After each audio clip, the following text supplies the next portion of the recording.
Hello guys, welcome back to my channel Sweetie Speaks. Today I am going to spill tea about forensic science. What is forensic science? What are the fields in it? And the biggest myths on forensic science. Okay, let's go to our video now.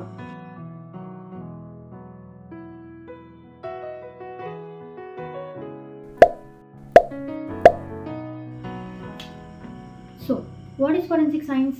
Forensic science అంటే పోలీస్కి లాకి మధ్యలో వారధి లాంటిది. So మనం ఎక్కడికి వెళ్ళాల్సిన అవసరం, ఏం చేయాల్సిన అవసరం, జస్ట్ మనం కేస్ అనాలిసిస్ చేసి ఎవిడెన్స్ అనేది అనాలిసిస్ చేస్తే సరిపోతుంది. Okay, then what is eligibility criteria? Eligibility criteria విషయానికి వచ్చేస్తే ఇంటర్ ఉంటే చాలు. బైపీసీ స్ట్రీమా లేదంటే ఎంపీసీ స్ట్రీమా లేదా వేరేదైనా స్ట్రీమా అవసరం లేదు. సో జస్ట్ ఇంటర్ మీద మనం ఫోరెన్సిక్ సైన్స్ అనేది చదవచ్చు. సో ఫోరెన్సిక్ సైన్స్కి యూనివర్సిటీస్కి ఎలా ఎంటర్ అవ్వాలి? ఫోరెన్సిక్ సైన్స్కి ఎంట్రన్స్ టెస్ట్ అలా ఏం లేకుండా కూడా జాయిన్ అవ్వచ్చు, అండ్ ఎంట్రన్స్ టెస్ట్తో కూడా జాయిన్ అవ్వచ్చు. సో ఎంట్రన్స్ టెస్ట్ దేనికి ఇవ్వాలి? గవర్నమెంట్ కాలేజెస్కి ఇవ్వాలి. ప్రైవేట్ కాలేజ్కి మనం ఎటువంటి ఎంట్రన్స్ టెస్ట్ రాయాల్సిన అవసరం లేదు. ఏదైనా పెద్ద పెద్ద కాలేజెస్కి, ఢిల్లీ యూనివర్సిటీ లాంటి వాటికి మీకు ఎంట్రన్స్ టెస్ట్ అవసరం అవ్వచ్చేమో, కానీ మిగిలిన చాలా యూనివర్సిటీస్కి కూడా ఎంట్రన్స్ టెస్ట్ అనేది అవసరం లేదు. జస్ట్ మీ ఇంటర్ మార్క్షీట్తో వెళ్ళి జాయిన్ అయినా వాళ్ళు ఇస్తారు. సో ఇప్పుడు గవర్నమెంట్ కాలేజెస్లో జాయిన్ అవ్వాలి అంటే ఎలా అంటే, వాళ్ళకి ఒక ఎగ్జామ్ ఉంటుంది, CUET ఎగ్జామ్ అని చెప్పేసి, సెంట్రల్ ఎగ్జామ్. దాని ప్రకారం మనం జాయిన్ అవ్వచ్చు. సెంట్రల్ యూనివర్సిటీస్లో కానీ, నేషనల్ ఫోరెన్సిక్ సైన్స్ యూనివర్సిటీలో కానీ బ్యాచిలర్స్కి, మాస్టర్స్కి కలిపి ఒకేసారి ఎగ్జామ్ ఉంటుంది. మనం రాసి మాస్టర్స్, బ్యాచిలర్స్ కలిపి చేయొచ్చు. లేదు అంటే మనం బ్యాచిలర్స్ ఎక్కడైనా ప్రైవేట్ యూనివర్సిటీలో చేసిన తర్వాత కూడా మాస్టర్స్ మనం గవర్నమెంట్ యూనివర్సిటీలో చేసుకోవచ్చు, బెటర్ ప్లేస్మెంట్స్ కోసం. సో ఇప్పుడు యూనివర్సిటీస్ కూడా అయిపోయింది, ఫోరెన్సిక్ అంటే ఏంటో కూడా అయిపోయింది. ఇప్పుడు ఫోరెన్సిక్లో ఫీల్డ్స్ ఏంటి అనే విషయానికి వస్తే, forensic biology, forensic chemistry, forensic physics, forensic ballistics, forensic toxicology, forensic pharmacology, forensic accountants, etcetera etcetera etcetera. ఇలా ప్రతి దాని మీద కూడా ఫోరెన్సిక్ స్ట్రీమ్ అనేది ఉంటుంది. ఫోరెన్సిక్ సెరాలజీకి వచ్చేస్తే ఏంటి అంటే, బాడీలో ఉన్న ఫ్లూయిడ్స్ని మనం అనాలిసిస్ చేస్తాం ఆ డిపార్ట్మెంట్లో. మరి ఫోరెన్సిక్ బ్యాలిస్టిక్స్ కంటే, ఫోరెన్సిక్ బ్యాలిస్టిక్స్లో మనం గన్స్ గురించి, బుల్లెట్స్ గురించి, వాటి గురించి అనాలిసిస్ చేస్తాం. ఫోరెన్సిక్ టాక్సికాలజీ అంటే పాయిజన్స్ గురించి అనాలిసిస్ చేస్తాము. ఫోరెన్సిక్ కెమిస్ట్రీ అంటే టాక్సిన్స్ గురించి అనాలిసిస్ చేస్తాము. ఫోరెన్సిక్ ఫిజిక్స్లో మనం దేని గురించి అనాలిసిస్ చేస్తామంటే, రిఫ్రాక్టివ్ ఇండెక్స్, వీటిని యూజ్ చేస్తాము. లేదంటే ఒక గ్లాస్ పగిలిపోయింది, ఫర్ ఎగ్జాంపుల్ ఏదైనా ఒక క్రైమ్ సీన్లో గ్లాస్ పగిలిపోయి ఉంది, ఆ గ్లాస్ ఎటు నుంచి పగిలింది, ఎంత ఫోర్స్తో పగిలింది, ఇలాంటి క్వశ్చన్స్ అన్నిటికీ ఆన్సర్ చెప్తుంది ఫోరెన్సిక్ ఫిజిక్స్. ఇంకా ఫోరెన్సిక్ నార్కోటిక్స్, డ్రగ్స్ గురించి, ఇలా చాలా ఫీల్డ్స్ ఉన్నాయి. ప్రతి ఒక్క డిపార్ట్మెంట్ మీద ఫోరెన్సిక్ ఉంది. ఓకే, ఇలా మన ఫోరెన్సిక్ అనేది పనిచేస్తుంది. Next, forensic truths versus myths. Forensic అనగానే అందరికి వచ్చే క్వశ్చన్ ఏంటి? CID, crime patrol. Like it's a big no. అలా ఉండదు. మనం టీవీలో చూసేది అంతా నిజం కాదు. CID, క్రైమ్ పెట్రోల్లో ఉంటుంది అనుకుంటే వేస్ట్. అలా అసలు ఉండదు. వాళ్ళు ఏం చేస్తారంటే, ఒక టీం ఉంటుంది, కేసు వస్తుంది, వాళ్ళకి అక్కడ ప్లేస్కి వెళ్తారు, అక్కడికి వెళ్ళి వాళ్ళు ఎవిడెన్స్ కలెక్ట్ చేసుకొని ల్యాబ్లో ఇస్తారు, అవన్నీ అనాలిసిస్ జరుగుతాయి. ఇదంతా మనం CIDలో చూస్తాం. తర్వాత కేసు సాల్వ్ చేస్తారు, వాళ్ళని తీసుకొచ్చి పట్టుకుంటారు. ఇదంతా ఫోరెన్సిక్ పని కాదు, ఇదంతా ఇన్వెస్టిగేషన్ డిపార్ట్మెంట్ పని, మన పని కాదు. ఇందులో ఫోరెన్సిక్ లో మనము ఇన్వెస్టిగేటర్ అయితే మనం అదంతా చేయాలి. లేదంటే మనం సెరాలజీ కానీ, DNA డిపార్ట్మెంట్ కానీ, లేదంటే వేరే ఏదైనా డిపార్ట్మెంట్ మనకు నచ్చింది తీసుకుంటే మనం ఎక్కడికి వెళ్ళాల్సిన అవసరం లేదు. మనం కేవలం మనం ఉన్న చోటే ఉండి పని చేసుకోవచ్చు ల్యాబ్లో. ఇప్పుడు ఫోరెన్సిక్ సెరాలజీ ఉంది, మనము ఎక్కడికి వెళ్ళాల్సిన అవసరం లేదు. ఏ బాడీస్ పోస్ట్ మార్టం చేయాల్సిన అవసరం లేదు, మనకే వస్తాయి అన్నమాట. స్టెర్నమ్ బోన్ వస్తుంది, లేదంటే ఏదైనా లంగ్స్, ఇలా మనకు వస్తుంది, శాంపిల్స్ వస్తాయి అన్నమాట. పోస్ట్ మార్టం చేసిన డాక్టర్ దగ్గర నుంచి మనకి వస్తాయి, సీల్ వేసేసి వస్తాయి. మనం ఆ సీల్ ట్యాంపర్ అయిందో లేదో చెక్ చేసుకొని, ట్యాంపర్ అంటే ఏంటి అంటే, ఒకవేళ సీల్ సరిగ్గా లేకపోతే మనం ఆ కేసుని తీసుకోము. సీల్ ఇంకా ప్రతి ఒక్క డీటెయిల్స్ కరెక్ట్గా ఉంటేనే మనం దాన్ని తీసుకుంటాం. దాన్ని తీసుకున్న తర్వాత మనం అనాలిసిస్ అనేది చేస్తాం. మనం ఎక్కడికి వెళ్ళాం, అతను చనిపోయాడు కదా, ఆ స్టెర్నమ్ కూడా మనం వెళ్ళి తెచ్చుకోం, మనకి పోస్ట్ మార్టం చేసిన డాక్టర్ పంపిస్తారు. సో మనకి ఏదైతే ఒక క్వశ్చన్స్ వస్తాయో ఆ క్వశ్చన్స్కి మనం అది అనాలిసిస్ చేసి ఆన్సర్స్ చెప్తే సరిపోతుంది, మనం ఎక్కడికి వెళ్ళాల్సిన అవసరం లేదు. ఓకే, నెక్స్ట్ మీకు వచ్చేసేసి డెడ్ బాడీస్. డెడ్ బాడీస్కి నేను ఆల్రెడీ ఇప్పుడే చెప్పాను, మనం డెడ్ బాడీస్ దగ్గరికి వెళ్ళాల్సిన అవసరం లేదు. డెడ్ బాడీస్ మన దగ్గరికి రావు కూడా. జస్ట్ అటాప్సీ చేసిన డాక్టర్ మనకి ఆర్గన్స్ని పంపిస్తారు.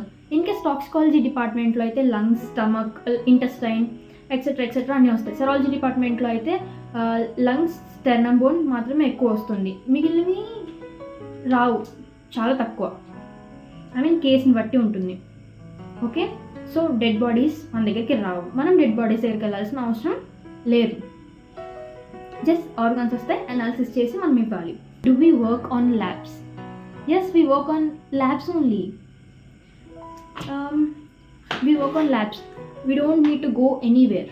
ఓకే, జస్ట్ మనకు వచ్చిన ఏదైతే ఎవిడెన్సెస్ ఉన్నాయో వాటిని మనం అనాలిసిస్ చేసి రిపోర్ట్ ఇస్తే సరిపోతుంది. Like it's a chill job man. నాకైతే like we could sit in AC and we could do all our job done. Okay, ఫారెన్సిక్లో వెళ్ళొచ్చు, బయటికి కూడా బయటికి వెళ్ళి మనం చేయొచ్చు, ఎగ్జామిన్ చేసి మనకు కావాల్సిన ఎవిడెన్స్ తెచ్చుకోవచ్చు. అదే కేసెస్లో ఏదైనా ఎమర్జెన్సీ కేసు, లైక్ ఏదైనా లైవ్ కేసు ఉన్నప్పుడు మన హెల్ప్ అక్కడ కావాలి, వేరెవరు లేరు అంటే, లేదంటే రీసెంట్గా ఒక కేసు జరిగింది. నేను ఇంటర్న్షిప్ చేసిన చోట ఒక ఫైల్స్ ఉన్న ఒక గవర్నమెంట్ ఆఫీస్ తగలబడిపోయింది. సో అక్కడికి మా టీం అనేది వెళ్ళాం. సో అలాంటి కొన్ని రేర్ కేసెస్లో మాత్రమే ఫారెన్సిక్ వాళ్ళు కలెక్ట్ చేసుకుంటేనే, వాళ్ళకి కావాల్సిన ఎవిడెన్స్ కలెక్ట్ చేసుకుని అనాలిసిస్ చేస్తేనే రిజల్ట్స్ బాగా వస్తాయి అనుకున్న టైంలోనే మేము వెళ్తాం. లేదంటే మనం ఎక్కడికి వెళ్ళాల్సిన అవసరం లేదు, జస్ట్ ల్యాబ్లో ఉండి మనం వర్క్ చేస్తే చాలు, సరిపోతుంది. ఓకే, ఇవే ఫస్ట్ ఉన్న big myths. CID, crime patrol చూసి నథింగ్.